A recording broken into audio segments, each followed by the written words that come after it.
We need to talk about the performance of Belal Muhammad at UFC 315 because even though he did not get his hand raised, he definitely won a few fans over because this man is one of the most hated characters in MMA, but is exactly that, a character. You do have to actually look at the work that gets handled inside the octagon, and when you look at Belal Muhammad, you have to respect him. Firstly, the shape that he comes into every fight. He's always well conditioned for 5 rounds. He's always willing to sit and trade in the pocket, and he's always willing to push a pace, constantly looking to progress his positions and constantly looking to win each exchange, and you must respect that. And he was sitting, trading with JDM often throughout the fight and coming off quite badly, but despite the damage he was taking on his face, despite the fact he had a broken orbit or a split lip, he was still walking forward, he was still applying that pressure, because that is what you need to do against someone like JDM.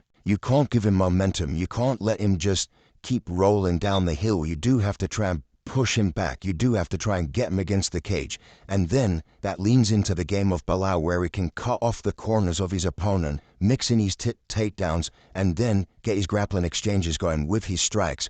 But JDM's not an easy person to do that against. So even though Belal fought very hard, had a good game plan, he just came against someone that had a bit more pop in his shots, a bit more smoothness in regards to the striking. And then when it comes to the grappling, we have to highlight that of JDM. He does such a good job of staying safe, getting out of bad positions, and hustling to get out of the bad positions. Never settling on bottom, never allowing a position to just go stale and constantly looking to get back to his feet.